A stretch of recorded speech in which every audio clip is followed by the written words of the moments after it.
Bois-des-Filions, charmante petite bourgade de 8 900 habitants située en bordure de la rivière des Mille-Îles. Lieu de transit important entre l'île de Laval et la rive nord.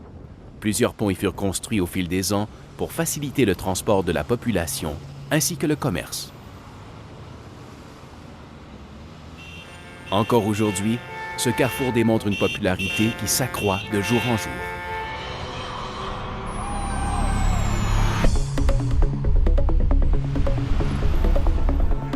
Près de 60 000 automobilistes sont coincés ici matin et soir.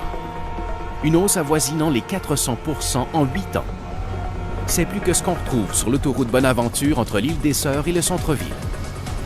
À l'heure de pointe, des chauffeurs excédés empruntent des artères résidentielles à vitesse grand V pour tenter de contourner les bouchons. La ville doit installer des dos d'âne dans les rues pour assurer la sécurité des gens. Certains citoyens pensent même à déménager. Le trafic qui est terrible ici à l'heure de pointe. Oui, c'est l'enfer. C'est complètement l'enfer. L'enfer. Comme vous voyez là, Oui. c'est pas normal. Ça me prend là, de Dagenais ici. Là. Ça peut me prendre jusqu'à 3 quarts d'heure, 1 heure. C'est inconcevable. Ça fait à peine 5 ans que je prends cette route-là, mais déjà depuis quelques années, on voit que ça l'a, j'irais triplé. Ça n'a pas d'allure, c'est tout le temps long à partir de 3 heures. Vous voulez me faire fâcher, là? Non, c'est vraiment pas comique. C'est vraiment pas comique. Écoute, c'est comme ça tous les jours. Au prix que ça coûte de gaz, moi, je suis un petit peu tanné. Plus ça va, me semble piercer. Même il y a des journées où on pourrait penser qu'il n'y aura pas grand trafic, puis finalement, c'est tout le temps plein, les camions qui bloquent, tout le monde essaie de se frayer un chemin, mais il faudrait que ça débloque à un moment donné. Ces bouchons ont un effet dramatique sur le quotidien des citoyens de la Couronne Nord, sur la qualité de l'air ambiant et sur le développement économique régional. Ils sont le résultat d'une forte croissance démographique, bien sûr, mais surtout d'une planification routière déficiente de la part du ministère des Transports du Québec et ponctuée d'erreurs majeures depuis bientôt 40 ans. Pour mieux comprendre la situation, retournons un peu en arrière. À la fin des années 60, les villes de la Couronne Nord de Montréal sont promises à un brillant avenir. Le coup d'envoi est donné en 1969 par Pierre-Éliott Trudeau qui annonce son intention de construire à Mirabel l'un des plus grands aéroports au monde. Par ses extrêmes raffinements techniques, par ses formidables dimensions, Mirabel en effet annonce l'an 2000. On a peine à imaginer le fourmillement énorme mais ordonné qu'elle abritera bientôt lorsque les voyageurs y afflueront au rythme de 4, puis de 6, puis de 10 millions par année. Le projet entier déborde sur le 21e siècle. Mais ce que nous voyons sera d'ici 50 ans multiplié par 6. À cette époque, pour permettre le développement de la région, de nombreux projets d'autoroutes sont mis de l'avant. En plus de terminer le dernier tronçon de l'autoroute 15 au nord de Sainte-Adèle, on projette 3 autoroutes. L'autoroute 13 doit relier les aéroports de Dorval et de Mirabel. L'autoroute 640 doit contourner Montréal par le nord. Et enfin, l'autoroute 19, nouveau lien nord-sud et personnage principal de cette histoire, doit partir de la rue Henri-Bourassa à Montréal, traverser Laval et Bois-des-Filions pour aller rejoindre la 50 à Saint-Jérôme au nord de la 640. Les travaux de la 19 doivent débuter au printemps 1973 et s'étaler sur une durée de 2 ans. Aujourd'hui, avant de construire une autoroute, on doit soumettre le projet à la population, consulter les municipalités, faire des études d'impact et tenir compte de l'état souvent précaire des finances publiques. Chaque projet doit concilier les besoins routiers avec le transport en commun et les contraintes environnementales. Au début des années 70, c'était beaucoup plus simple.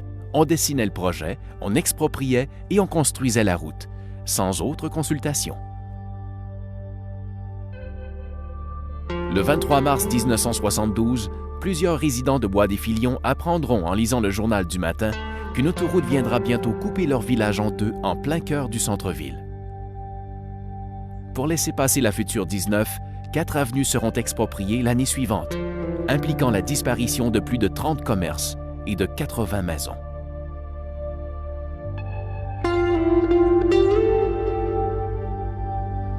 Monsieur Langevin, vous avez été exproprié au début des années 70, c'est ça?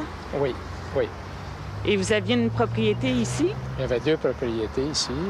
Une qui était située sur le chemin Adolphe-Chapelot et l'autre qui était située sur la montée Gagnon. Donc, en fait, on est juste à côté, là, hein, si ouais, vous me le montrez. Juste vis-à-vis, où les voitures passent actuellement, là, j'avais mes 2 propriétés qui étaient là, sur la route, exactement sur la route. Est-ce que vous étiez d'accord avec l'avenue d'une autoroute à l'époque? Non, j'étais pas d'accord. Parce que je savais qu'en séparant la ville en 2, on éloignait tous les commerces qui étaient tous centrés au centre-ville. C'était notre centre-ville, donc on séparait notre ville en 2. On enlevait le centre de la ville, et plus ni moins. Fait que moi, j'étais pas d'accord. Je pense qu'il y en avait beaucoup qui n'étaient pas d'accord, d'ailleurs, excepté que, si vous voulez, ça s'est fait quand même. Pour la municipalité, l'expropriation réduit considérablement les revenus, mais on espère que le développement provoqué par la venue de l'autoroute viendra combler le manque à gagner.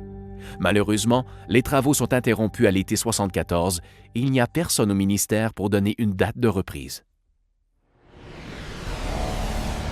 La municipalité demeure également aux prises avec plusieurs problèmes urgents à régler. Un mauvais drainage des eaux de surface causé par les travaux de la 640 et de l'échangeur prévu de la 19. Un accès dangereux à la nouvelle autoroute 640 par la montée Gagnon, causé par l'absence de la bretelle d'accès prévue avec la 19. Un pont à voie simple devenu insuffisant et qu'on doit fermer plusieurs fois par année pour réparation. Finalement, c'est en 1979, 6 ans après l'expropriation, suite à la demande de plusieurs conseils municipaux, que les travaux de construction de voies d'accès sécuritaires à la 640 seront exécutés. Quant à la construction du pont à 2 voies dans le couloir prévu de la 19, cela prendra 5 ans et s'avérera rapidement insuffisant.